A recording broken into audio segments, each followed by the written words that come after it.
Hi hi எல்லாருக்கும் happy new year. Happy new year. Killer happy coin 2026. எல்லாருக்கும் இந்த வருஷம் நல்லபடியா இருக்கட்டும். கில்லர் காயின் டாஸ்க் வந்து நடந்துச்சு. இத ரொம்ப விட பெருமையா இருக்குங்க பாக்குறது. ஆனா டாஸ்க்னா அதுவும் டிடிஎஃப் டாஸ்க்னா இப்படிதான் இருக்கணும். ஆமா நம்ம ஊர் உலகத்துல எல்லாம் இருக்காங்க இல்லைங்களா, மத்த எல்லாரும் இவங்களை பார்த்து கத்துக்கோங்க தயவு செஞ்சு ப்ளீஸ். தெலுங்கு சேனல், மலையாள சேனல், அப்புறமா வந்து இனி இப்போ ஒரியான்னு ஆரம்பிச்சிருக்காங்களா, இல்ல மராட்டில இருக்கு, மராட்டில இருக்கு, அப்புறம் வேற ஏதாவது எங்கெல்லாம் வரவங்க எல்லாம் அதுவும் கண்டிப்பா வந்து தமிழ் சேனல் இது வந்து தமிழ் பிக் பாஸ் சீசன் 9 மட்டும். ஆமா அதான் சொல்ல வரேன். எப்பவுமே தமிழ் பிக் பாஸ் வந்து வேற அப்படின்னு நம்ம ஆண்டவர் அவர்கள் அது எப்படா சொன்னாரு ஏன்டா சொன்னாருன்னா பார்த்தா இந்த சீசன் 9 வச்சுதாங்க அவர் சொல்லியிருக்காரு. அன்றே கணித்தார் ஆண்டவர்ன்ற மாதிரி எல்லாம் வேற நாங்க வேறங்க அப்படின்னு இருப்பாருங்க. சொல்லி வச்சுக்கின்னு பாயிண்ட்ஸ் தேவை. உனக்கு 8 வேணுமா எடுத்துக்கோ, உனக்கு அதெல்லாம் கொடுக்க முடியாது, உனக்கு நான் 5 தான் கொடுப்பேன், நீ யாரு, உனக்கு ஒரு பாயிண்ட் தான், இப்படியே சொல்லி இப்ப இதுல மூலியமா நீங்க என்ன நிரூபிக்க வரீங்கன்னு எனக்கு புரியல. இருக்கிறவங்க அப்படியேதான் இருக்காங்க. அது ஃபர்ஸ்ட் 3 பொசிஷன்ல ஒரு மாற்றமும் இல்ல. கீழ இருந்தவங்க மேல வர்றதுல கூட கானா வினோத்துக்கு ஒரு பெரிய இதுவும் இல்ல. ஆனா இந்த விக்கல்ஸ் விக்ரம், அதுக்கப்புறம் வந்து நம்ம சுபிக்ஷா, அப்புறம் வந்து அரோரா, சாண்ட்ரா இவங்க எல்லாம் மேல போயிட்டு மத்தவங்கள கீழே தள்ளுறதுக்கான ஒரு அரிய வகை இயந்திரத்தை கண்டுபிடிச்சி அப்போ சுபிக்ஷா வரல கீழே இது மேல வந்திருக்காங்க. லாஸ்ட்ல செகண்ட் பொசிஷன் தானே இப்போ சுபிக்ஷா. ஓ இப்பயும் அங்கேதான். அதேதான். Okay okay okay. அவங்க அண்ணன் அவர் ஏமாத்திட்டாரு. சூப்பர். சோ இப்ப எனக்கு வந்து என்ன பிரச்சனை, அவர் ஒரு பாயிண்ட் எக்ஸ்ட்ராவா கொடுத்துட்டு அவர் வெளில வந்துட்டு இருந்தாருன்னா திவ்யா லாஸ்ட்டுக்கு முன்னாடி பொசிஷனுக்கு வந்திருப்பாங்க. திவ்யா கடைசிக்கே கூட போட்டோம், ஒன்னும் பிரச்சனை இல்ல. இந்த மாதிரி கேம்ல அவங்க கீழே ஈடுபடாம இருந்தாங்க பாரு, அதுதான் குட் ஸ்ட்ராட்டஜி. ஆமா எல்லாரும் போய் அமிக்கி வார விளையாடுறது, அதுவும் சாண்ட்ராலா ஸ்ட்ராட்டஜி குயின். ஐயோ அதை விட விக்ரம் சொல்றாரு பாருங்க, நல்ல ஸ்ட்ராட்டஜிங்க. சினிமா படம் மாதிரி இருக்கும். வெளில பார்த்து வெளியில காரி காரி துப்பி நியூ இயர் அதுவுமா போனா நிறைய பேர் பாத்துக்க மாட்டாங்க நியூ இயர்ல, பட் பார்த்தவங்க எல்லாம் அப்படியே காரி காரி துப்பி அடா சே ஸ்ட்ராட்டஜினா இப்படி இருக்கணும். அதுவும் சாண்ட்ரா அது கூட சுயமா யோசிக்க துப்பு இல்லாத ஒரு ஸ்ட்ராட்டஜி. ஆமா எல்லாம் போன சீசன்ல வந்து இதே விஷயத்த நம்ம முத்துக்குமரன் டீம் பண்ணி பொண்ணுங்க மேல அப்படியே உழுந்து அதை அதாக்கி அதுக்கு வந்து முரண்டாவது புடிச்சாங்க. ஆமா இங்க எதுவுமே கிடையாது. திவ்யா பண்ணதான் கரெக்ட்ன்ற பட்டப்படியா எவ்வளவு நேரம் இருக்கணும், கை கால கூட பிடிக்காது, நானே படுத்துனுக்கிறேன், ஒன்னும் பிரச்சனை இல்ல, நான் பாட்டு படுத்துனுக்கேன். டைம் அப்பான்னு சொல்றாங்களா, அப்ப என்ன எழுப்பி விடுங்க. அதுதான் எனக்கு சத்தியமா புரியல என்ன. இப்ப நான் சொல்றேன் பாரு, போன வாட்டி முத்துக்குமரன் டீம் பண்ணதுக்கு விஜேஎஸ் வந்து அவ்வளவு திட்டினாருல, இப்ப புகழ போறாரோ. சூப்பரா பண்ணீங்க. அவருக்கு தேவைப்பட்ட விக்ரம், அவருக்கு தேவைப்பட்ட சாண்ட்ரா உங்களுக்கு ஒண்ணு ஆவலி. அதுதான் ஐயோ சாண்ட்ரா அப்படின்னு சொல்லிட்டு வந்து விக்ரம் என் தங்கம் ஆகாம பாத்துக்கிட்டீங்க. நீங்க இல்லன்னா எவ்வளவு அடிபட்டு. அவரும் செல்ல புள்ள இல்ல, அப்படி கிடையாது. சாண்ட்ரா தான் ஃபர்ஸ்ட், அப்புறம் நெக்ஸ்ட் தான் விக்கல்ஸ். அது எப்படி இருந்தாலும் விக்கல்ஸ்க்கு வந்துட்டு ஒரு பெரிய இது இருக்கு. எல்லாருக்குமே ஸ்டாண்டிங் ஓவேஷன் கொடுக்கணுங்க. மொத்த பேரும் தமிழ்நாடே எழுந்து நின்று ஸ்டாண்டிங் ஓவேஷன் கொடுக்கணுங்க. அவ்வளவு அருமை. அதுவும் முக்கியமா விக்ரம், அரோரா தின்றது, தூங்குறது, கேம் விளையாடுறது. கேம் விளையாடும் போது கை காலு வாய் எல்லாமே நல்லா இருக்கும். ஆமா அவங்க சாப்பிட வரும்போது வாய் நல்லா இருக்கும். ஆமா ஏதாவது நீங்க வேலை செய்யணும், அது கை தூக்கு விளங்காது, கால் விளங்காது, கழுத்து சுருக்கின்னு போயிடுச்சு, உயிர் ஒண்ணு மட்டும் தாண்டா ஆகுது. காலையில திமிரு, நாய் குலைக்குது. இவங்க சொல்றாங்க நான் தான் டீம்ல சொல்லிட்டு வந்தேன்ல, மாத்திரை போட்டிருக்கேன் தூங்க போறேன்னு, எதுக்கு நாயை குலைக்கி விடுறீங்க? எனக்கு புரியலங்க. பிக் பாஸ் உங்களுக்கு சூடு சொரணை எதனா இருக்கான்னு இல்ல, யாருக்கும் இல்ல இந்த டாஸ்க இவ்வளவு கேவலமா போறத வந்து எங்களுக்கு டெலிகாஸ்ட் பண்ணி காமிச்சு எங்களுக்கு காட்டுறீங்கல்ல, டெலிகாஸ்ட் எரர் அப்படின்னு சொல்லிட்டு நீங்க அன்னைக்கு அது ஒண்ணுமே இல்லாத கதை, அன்னைக்கு என்ன ஆச்சு என்ன நடந்ததுன்றதையே காட்டல. இத டெலிகாஸ்ட் எரர்னு சொல்லிட்டு எனக்கு பாயிண்ட்ஸ் கொடுத்தா நம்மளே நல்லா விளையாண்டாங்க போல இருக்கு, நம்ம தான் பார்க்க முடியல, பாவம் டெலிகாஸ்ட் எரர் ஆயிடுச்சு. இதுதான் வினோத் வின் பண்ண கேம்னு எல்லாரையும் பார்க்க வச்சிருந்தாங்க. இப்ப நாங்க சொல்லிட்டு இருந்தோம் பரவாயில்ல வினோத் இந்த கேம்லயாவது வின் பண்ணாருன்னு. இது வின் பண்ணா என்ன பண்ணாட்டா என்ன, எல்லாம் சொல்லு. உனக்கு 9 பாயிண்ட்ஸ், உனக்கு 8 பாயிண்ட்ஸ், உனக்கு 7 பாயிண்ட்ஸ். ஃபர்ஸ்ட் எடுத்த உடனேயே நல்லா நின்னுனாரு கலவத் கஜ மாதிரி. நம்ம இல்ல இங்க யாரு அட்டாக் பண்ணுமோ அவர் பக்கத்துல போய் நின்னுப்பாங்க. எனக்கு புரியல. ஏங்க உள்ள இந்த சபரியை போட்டு சின்ன வயசுல வந்துட்டு இந்த கார்ட்ஸ் யூனோ கார்ட்ஸ் வாங்கி வச்சுப்பா. யூனோவா அது என்ன கார்டு? யூனோ கார்டா? ஊனோ கார்டு இல்ல, அது ஏதோ கார்ட்ஸ் WWE ல வந்துட்டு யார் வந்து ரேங்க், அப்புறமா வந்து அவங்களோட அவார்ட்ஸ் இந்த மாதிரிலாம் இருக்கும், வெயிட் ஹைட். இதுல வந்து நம்ம வந்து சேலஞ்ச் பண்ணணும் ஆப்போசிட் பர்சனை. இந்த ஹைட் இருக்கான அவங்க வந்து இவங்கள விட ஜாஸ்தியா இருந்தது அப்படின்னா யாரு ஹையஸ்டோ அவங்க கிட்ட அந்த கார்டை கொடுத்துடணும். ஓகேங்களா? எப்ப பார்த்தாலும் அதுல வந்து ஒரு பயங்கரமான இதுன்னா அதுல யுகோசோனா யோகோசனோ யாரோ ஒரு யுகோசோனா. ஜாப்பனீஸ் அவரு. யுகோசோனா. அவர் வந்து நான் அப்படி என்ன 1 வயசா? 1 வயசுல இல்ல 3 வயசு இருக்கும். ஆ. ரெஸ்லிங்ல வந்துட்டு அவர் வந்து ஆக்சுவலா வந்து அந்த என்னது சுமோ சுமோ சுமோ ரெஸ்லர் அவரு. சுமோ ரெஸ்லர் அவரு. அவரு வந்து அவரோட வெயிட் ஏதோ 570 கேஜியோ 370 கேஜி ஏதோ வருங்க. ஏதோ வரும். பாவம் வெயிட் வரும் அதுல. 270யோ 370 ஏதோ வரும்.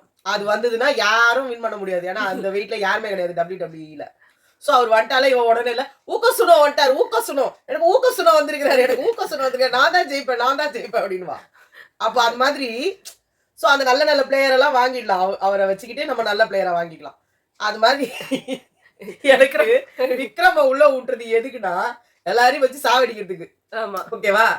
இவர் வெயிட்டா இருக்காரு. சோ யாரும் வெயிட் இப்ப நேத்தே இந்த வெயிட்டாலதான் திவ்யா காலி ஆனாங்க. ஆமா. அந்த அந்த நாங்க சொன்னோம்ல கிளாக் வந்து பெண்டுலம் மாதிரி நிக்க வச்சுட்டு அந்த சுத்தி வந்தது அதுல இடிச்சுக்கிட்டாரு. அவர் இடிச்ச உடனே பயங்கர வைப்ரேட் ஆகி அவங்க கால்ல அதுல பட்டுடுச்சு. அதுக்கே வந்து சுபிக்ஷா சொல்றாங்க அவர் வந்து அந்த பக்கம் இல்லையே வினோத் அண்ணாக்கு நேரா தானே இது திவ்யா இருந்தாங்க. அட்டர் லூஸ் ஆயிட்டாங்க சுபிக்ஷா. அதாவது ஒரு மூளை இருக்கா இல்ல இங்க இருந்து இப்படிதானே போகும். அவங்களோட அம்மா இடிச்சிட்டு அடுத்த பர்சன் கிட்ட போகும்போது அவங்க அம்மா அப்பா வந்ததுல இருந்து இவங்க மூளை மழுங்கிருச்சு. அவங்க அண்ணன் தம்பி சொல்லிட்டு போற விஷயத்த ஒரு மேட்டராவே எடுத்துக்கல தண்டம். நாளை எவ்வளவு எதிர்பார்த்தேன் விக்ரம் கால்ல சரண்டர் அப்போ அப்படிதான். ஆனா அப்பயாவது ஏதோ கேள்வி கேட்பாங்க. இப்ப அது கூட கேட்கறது கிடையாது. நீங்க என்ன சொல்றீங்களோ தலைவலிங்க அவ்வளவுதான். நீங்க சொல்றது நான் பண்றேன். ஆமா நீங்க இந்த கிணத்துல குடிச்சு செத்துற சொல்றீங்களா மேலே ஏறி குதிக்க சொல்லி எல்லாம் நீங்க தான். அப்பா அம்மா அவங்க கூட காப்பாத்த வரல. அந்த பாட்டுல சொல்லுவானே அப்பா அம்மா கூட கேட்க வரல. தம்பி கூட மதிக்கல. நீங்க தானே என்ன காப்பாத்துனீங்க என்ன சொல்றீங்களோ நான் ஏத்துக்கிறேன் அப்படின்ட்டு அந்த இந்த கேம்ல ஃபர்ஸ்ட் எடுத்தோம்னா சபரிய போட்டு எல்லாரும் ஒரு இது பண்ணி அப்போ சுகமா இருந்துக்குது எல்லாத்துக்கும். ஆமா சபரிய பண்ணும்போது யாரும் எதுவுமே வந்து பண்ணல. திவ்யா உள்ள வரல. கிட்டயே போல. திவ்யா வந்து தள்ளி பொத்திக்கிட்டு தள்ளி பண்ணி நின்னுறாங்க. காடா வினோத் வராரு போறாரு அவர் என்ன பண்றாரு அவருக்கே தெரியல. அப்புறமா என்ன ஆயிடுச்சு சொல்றேன் இவங்க 2-3 பிரிவா கூட பிரிஞ்சு கூட ஒரு குரூப் கேம் ஆடலாம். நம்ம 3 பேர் ஒரு டீம் அவங்க 3 பேர் ஒரு டீம் யாருன்னு மோதி பாப்போம். அப்படி கூட பண்ண. அப்புறம் என்ன ஆயிடுச்சு இவங்க அதுக்கு வந்து இவங்க பாயிண்ட வச்சு அடிக்கிறாங்கன்னு தெரிஞ்ச உடனே நெக்ஸ்ட் கமருதீன் இவங்க அட்டாக் பண்ண உடனே வராங்க பார்வதி இழுக்கிறதுக்கு. அவங்களாவது ஏதோ ஒரு கேம் ஆடனோடனே அவங்க எல்லாரும் வந்து சண்டை போடுறாங்க. நீ மட்டும் எப்படி ஆப்போசிட் சைடா ஆடலாம் அப்படின்னா என்னது இது? நீ சபரிக்கு வந்து கேட்காம இப்ப மட்டும் நீ வரிய அவங்களோட ஸ்ட்ராட்டஜி அது முடியாது. சபரியே காலி பண்ணணும்னு நினைச்சாங்க காலி பண்ணிட்டாங்க. அடுத்த தடவை நான் பண்ண முடியாதுன்றாங்க. அது அவங்க இஷ்டம். நீ அடுத்து எனக்கு தான் ஆப்பு வைக்க போற. அப்ப கூட டிஃபெண்ட் பண்ணலன்னா அப்புறம் என்ன இருக்குது? அவங்க முன்னாடியே என்ன பண்ணிருக்கணும் கம்ருதீன் திவ்யா சாண்ட்ரா இல்ல சாண்ட்ரா முன்னாடி சொன்ன சாண்ட்ரா கூட கத்தாங்க முன்னாடி இருக்கவங்க எல்லாம் சேர்ந்து நம்மளதான் இவங்க டார்கெட் பண்ண போறாங்க இவங்க எல்லாரையும் நம்ம காலி பண்ணுவோம் அப்படின்னு பண்ணிருக்கணும்ல. கம்ருதீனை விட்டா அவரு டேக்கிள் பண்ணிருப்பாரு ஓரளவு. சபரியும் டேக்கிள் பண்ணிருப்பாரு. ஆமா இதுல யார் உடம்பு வெயிட்டா இருக்கவங்க அதான் கேம் இது புரியல. அந்த மாதிரிதான் இருக்கு. இப்ப நான் சொன்னதுதான் அதான் எக்ஸாம்பிள். யோகசுனோ வந்துட்டாரா முடிஞ்சு போச்சு எல்லாம் அவர் என்ன சொல்றாரோ அதாங்க கேட்கணும். அவருக்கு எதிரில காடை திருப்பி திருப்பி அருமையான ஸ்ட்ராட்டஜி. அந்த மூஞ்ச பார்க்கணும் பார்த்தா சினிமா மாதிரி இருக்கும். அவரோட முகத்தை கலைய அந்த சொல்லும் போது பார்க்கும்போது அவ்வளவு அழகான ஒரு கேம். இந்த மத்த எல்லா பிக் பாஸ்ல இருக்கிறவங்களும் காரி மூஞ்சி மேல துப்புவாங்க. இதை விட கேவலமா கேம் விளையாட முடியாதுன்னு என்னங்க 1ல இருந்து 9 திருப்பி திருப்பி ரிவர்ஸ் அப்படியே போட்டு அவங்க ஃபர்ஸ்ட் வந்து ஃபர்ஸ்ட்ல இருக்கிற சபரி அப்புறம் கமருதீன் அப்புறம் வந்து இவங்க பார்வதி வந்தாங்களா. அதுக்கு அடுத்து 3 பேரு அரோரா சாண்ட்ரா திவ்யா 3 பேரும் ஒரே பாயிண்ட். ஆனா நம்மளோட வன்ம கொடவுனுக்கு வன்மத்துல வந்து முதல்ல திவ்யாவை தானே அடிக்கணும்னு தோணும். அது மத்தவங்களும் அதுல இருக்கிறதுனால அதனால போய் அட்டாக் பண்ணி ஃபர்ஸ்ட் திவ்யா இது வந்து அரோரா சுபிக்ஷாவும் தாங்க முடியல. முடிஞ்சதுக்கு அப்புறமா வந்து பிக் பாஸ் சொல்றாரு வீட்டுக்குள்ள இருந்து வாங்க இங்க இருந்து எடுக்காம வீட்டுக்குள்ள இருந்து வாங்க. வீட்டுக்குள்ள இருந்து வந்தோடனே அருமையான அரோரா வந்து கண்ணை காட்டுறாங்க இவங்கள அடிக்க சொல்லி விக்ரம சுபிக்ஷா கிட்ட. சுபிக்ஷா ஏன் கேக்குறாங்க வந்து அரோராவை ஓட்டிட்டாங்க. அரோரா அவுட். அதுக்கு அடுத்து சாண்ட்ரா அவுட். அதுக்கு அடுத்து யார் அவுட் ஆயிருக்கணும்? விக்ரம் தானே. இல்லையே இங்க இருந்து அவரு வந்து இதுவாயிடுவாரு. என்ன அறிவு இல்லையா? ஒட்டவே வரலமா அவங்க சுபிக்ஷாவா சந்தோஷம். அவங்க ஒட்டவே வரல. வினோத்தை போய் டைம் பார்க்க சொன்னாங்க. அப்புறமா கேட்டா நீங்க தான் போய் அவரை ஒட்ட போறீங்கன்னு நான் உட்கார்ந்து நிக்கிறேன்றாங்க. கடைசியில வந்து அவர் வந்து இவங்களை ஒட்டிட்டாங்கன்னு நினைக்கிறேன் இது சுபிக்ஷாவை. So Subiksha out. அதுக்கப்புறமா கடைசி ரவுண்டுக்கு ஓடினே இருந்தாரு வினோத். அப்புறமா அவரே அவரு ஒட்டிக்கிட்டு போயிட்டாரு. அவரோட நேர்மையை நான் பாராட்டேன். ஆமா, ரொம்ப பெரிய தியாகம் பண்ணிருக்காரு. ஆக்சுவலா அவர் தான் ஃபர்ஸ்ட் வரணும்னு பாத்துருக்காரு. ஆமா, வினோத விக்ரம். வச்சுட்டு மாட்டிட்டு இருக்கணும்னு. ஆமா, அது முன்னாடியே போட்டு தள்ளிட்டு இருக்கலாமே வினோத. இல்ல, ரொம்ப லோவா இருக்காரு, பாயிண்ட் கம்மி. இதுல என்ன இருக்குது? அவர் தான் பயங்கரமான அவர் அடிச்சிட்டு இருந்தா இவர் ஃபர்ஸ்ட் போயிருக்கலாம்ல. ஒரு பாயிண்டாலலாம் எனக்கு பெரிய ப்ராப்ளம்லாம் கிடையாது. நேர்மையா ஆடுவேங்க. அடுத்தடுத்து இதே பிக் பாஸ் வந்து எனக்கு கடவுள் மாதிரி. கடவுளை நான் மதிக்கிறேன். அடுத்தடுத்து இந்த மாதிரி நிறைய கேம் வரும். நிறைய எனக்கு வாச்ச அடிமைகள் மிகவும் நல்லவர்கள். அவ்வளவுதான். ரோகிரா சாண்ட்ரா அவ ஒரு அவளுக்கு ஒன்னும் துப்பு கிடையாது. நீ காலைல ஒரு தேவையில்லாத ஒரு சண்டை, வெறும் கேரக்டர் வச்சு கேமரா அட்டென்ஷனுக்காகவே ஒரு நடந்த ஒரு கன்றாவியான சண்டை. இவங்க 2 பேரும் சேர்ந்துக்கிறதுக்கு இவங்களுக்குள்ள ஒரு பிரச்சனை. அவங்க 2 பேரும் சேரல. அப்போ அவங்க 2 பேரும் தனித்தனியா தான் இருந்தாங்க. நேத்து நைட்டே கிட்டத்தட்ட சேர்ந்த மாதிரி தான் விளையாடிட்டு இருந்தாங்க. இவங்க வந்தபோது அவர் என்ன கேட்டாரு, என்ன இவ்வளவு கேள்வி கேக்குறீங்கல்ல, நீங்க ஒரு திவ்யா கிட்ட ஒரு சண்டை போட்டீங்களே, அது எந்த நியாயத்துல போட்டீங்க?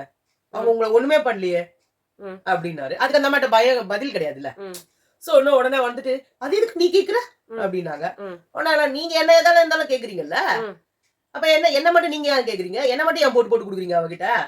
அவளே சொல்றா நீங்க சொல்லிதான் நான் கேட்டேன்னு சொல்லிட்டு அப்படின்னாரு. உடனே வந்துட்டு அதாவது சொன்ன உடனே அவர் என்ன பண்ணாரு, அப்ப ஒரு வாரம் உங்களுக்கு யாருமே இல்ல, எனக்கு பிடிக்கவே இல்ல, பேசினா பிடிக்கல, சிரிக்கலன்னு பிடிக்கலன்னு சொன்னீங்கல்ல, அதெல்லாம் ஃப்ராடு தானே.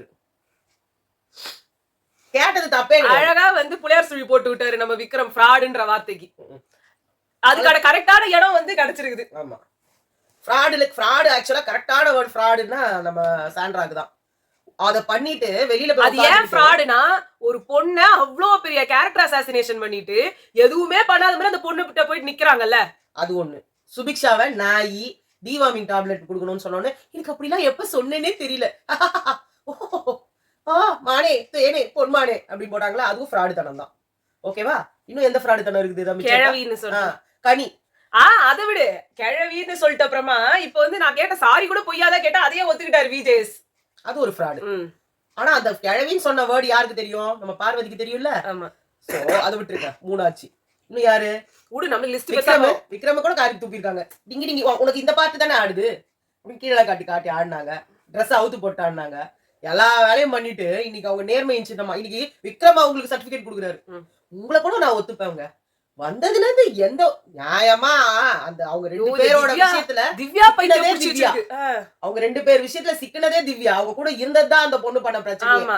அவங்க பக்கத்துல இருந்ததுல எல்லா விஷயங்களும் எதுவுமே வெளில வரலையே. அப்புறம் இவங்க எல்லாம் எப்படி ஆடுவாங்க? லாஸ்ட் வரைக்கும் வர போறாங்க. வெளியில வந்து கேள்வி கேட்கும்போது கூட நான் கூட ஜோ மைக்கேல் அவரோட क्वेश्चंस எல்லாம் பயங்கரமா இருக்கும். கனி கிட்ட கேட்பாங்க, அமித் கிட்ட கேட்பாங்க. அப்படியே வந்துட்டு நாக்கு புடிக்கிற மாதிரி இருக்கணும். ஒண்ணும் நடக்கல. என்ன யாருக்குமே எந்த ஒண்ணுமே பெருசா அவங்களோட அஃபெக்ட் பண்ண. திவாகருக்கு கேட்டாங்க. திவாகருக்கு அப்புறமா யாருக்குமே கேட்கணும்னு யாருக்குமே தோணல. ஆதிரை வந்து உள்ள கேட்டா உண்டு. அதெல்லாம் இங்க இருந்து இதாக போகுது. ஆதிரை வரதானே செய்யும். ஆதிரை நினைச்சிருந்தா அப்பவே வந்து சொல்லிருக்கணுமா? அப்ப வேற கதை, இப்ப வேற கதை இல்ல. பாப்போம். அது நடந்தா நடக்க போது, நடக்கலாம் விட போறாங்க. அவ்வளவுதான், விட்டுரு அந்த கதையை விடு. ஃப்ராடுக்கு அவ்வளவு கோவம் வருது ஃப்ராடுன்னு சொல்லிட்ட உடனே. அடுத்து விக்ரம் வெளியில வச்சுட்டு அவங்க எப்படிலாம் என்ன வந்து அசிங்கப்படுத்திட்டாங்க தெரியுமா? கோவத்தோட உச்சியை தொட வச்சுட்டாங்க என்ன. அவங்க வந்து அப்ப கூட நான் நேர்மையா என் ஒய்ஃபை பத்தி அவங்க தப்பா சொல்லல, நீங்க எதுவுமே பண்ணல. ஆனா வந்து இப்ப கூட அவங்க அன்னைக்கு சொன்னார்ல சுபிக்ஷா வந்து அவங்க தப்பா சொல்லல என்னையும் சுபிக்ஷாவும் பத்தின்னு. இன்னைக்கு சொல்றாரு அவங்க என்ன நினைச்சு சொல்ல வந்தாங்க. சுபிக்ஷாவையும் என்னையும் பத்தி என்னன்னு நீங்களே ஒரு விஷயத்துல மாட்டீங்கன்னு சொல்றீங்கல்ல, அப்ப இன்னொரு பொண்ணுக்கு அதை செய்யலாமா? அப்ப ஃப்ராடுன்னு சொல்றதுல என்ன தப்பு? அவங்க எதுல மாட்டினாங்க? அவங்க சொன்னாங்களா அவங்களோட கடந்து வந்த பாதையில என்னோட விஷயம் வந்து ரொம்ப இதுன்னு சொல்லிட்டு. இப்ப அன்னைக்கு என்ன சொன்னாரு, என்னையும் சுபிக்ஷாவையும் நீங்க தப்பா சொல்லல அதெல்லாம் சொல்லிட்டு இன்னைக்கு சொல்றாரு நீங்க எவ்வளவு கேவலமா உங்க வேர்ட்ஸ மாத்திரம்னு நினைக்கிறீங்கன்றது தெரியுது விக்ரம். அதுக்கு சாண்டா அவ அப்படிதான் பண்ணுவா. அவ எல்லாத்துலயும் மாட்டுவா. நிறைய விஷயம் என் பிரஜன் வந்து அவளுக்கு சப்போர்ட் பண்ணதுனால தான் அவருக்கு கெட்ட பேரு. பிரஜன் வந்து கூடவே இருந்துட்டு லாஸ்ட் மினிட்ல பிரஜனையே கேட்டா பாத்தீங்களா என்ன நீங்க சப்போர்ட் பண்ணீங்களான்னு. அப்ப என் புருஷன் வந்து என்னை விட அவங்களுக்கு சப்போர்ட் பண்ணணும்னு ஆசைப்பட்டாங்க இல்லையா. லாஸ்ட் மொமெண்ட்ல நல்ல கேள்வி கேட்டாரு. அப்பதான் அவளை கேட்ட உடனே அவருக்கு கோவம் வந்துருச்சு. திருப்பி அந்த இது ஜெயிலுக்கு இவங்க போகும்போது கூட கனி வரக்கூடாதுன்னு இவங்க சொன்னதுனாலதான் திவ்யா உள்ள போனது. ஆனா இவங்க என்ன சொல்றாங்க, அந்த இடத்துல கனி தான் வந்து கேப்டனா வரணும், இல்லன்னா நான் வரணும் அப்படின்னு அவளே நினைச்சுக்கிட்டு. ஆனா என்ன வந்து பார்வதி வியானாவும் சொல்லிட்டதுனால அவளால ஒண்ணுமே பண்ண முடியல. லாஸ்டா வர்ஸ்ட் பெர்ஃபார்மன்ஸ் என்ன கொடுத்துட்டா. ஏதாவது பைத்தியம் மாதிரி வளர்றதுதான் இவங்களுக்கு வேற வேலை என்ன. என்னமோ கேவலமா அவங்க கேம்ஸ் போயிட்டு இருக்கு. டிடிஎஃப்பும் கன்றாவியா போகுது. இதுல போய் கானா வினோத் வின் பண்ணதுன்றது சரி, அட்லீஸ்ட் இதையாவது வின் பண்ணிட்டாரு. எதுவுமே இல்லாததுக்கு ஏதோ ஒண்ணுன்னு விட்டுக்கிற வேண்டியதா இருக்குது. அவ்வளவுதான். இன்னைக்கு நல்லா இல்ல டிடிஎஃப். அப்புறமா நைட்லாம் உட்காந்து அவங்களுக்கு சோறு வருது. சோறு சாப்பிட போறாங்க. நல்லா வந்து ஜாலியா என்ன சொல்றது அரோரா கும்மி அடின்னு நல்லா கும்மி அரோரா அடிக்க நல்லா போறாங்க. அரைகுறையா ட்ரெஸ் போட்டு ஜிங்கி ஜிக்கின்னு அது ஆடும். எல்லாரும் பார்த்து ரசிங்க. அதுக்கு இதுக்கப்புறமா பிக் பாஸ் வந்து ஆன் பண்றதே வேஸ்ட் எனக்கு தெரிஞ்சு. இந்த இன்னைக்கு ஃபுல்லா கேவலமா வேஸ்ட். நாளைக்கு என்ன டாஸ்க் கொடுக்க போறாங்கன்னு தெரியல. அதுல என்னென்ன திட்டுத்தரம் பண்ண போறாங்கன்னு தெரியல. இவங்க எனக்கு குரூப்பா ஒரு கேம் வேற கம்மி பண்ண போறாங்களாம். 9 டாஸ்க் கம்மி. இதுவே போதும். இதோட குத்துடலாம். ஓகே நம்ம வந்து எல்லாத்துக்கு டிடிஎஃப் அதாவது உட்கார வச்சிட்டு இருக்கிறது சும்மா உட்கார. கிட்டத்தட்ட இதாங்க எபிசோடே. ஈவினிங் எபிசோட போய் இதா இருக்க போகுது. சரி நம்ம அப்ப பாப்போம். Okay bye.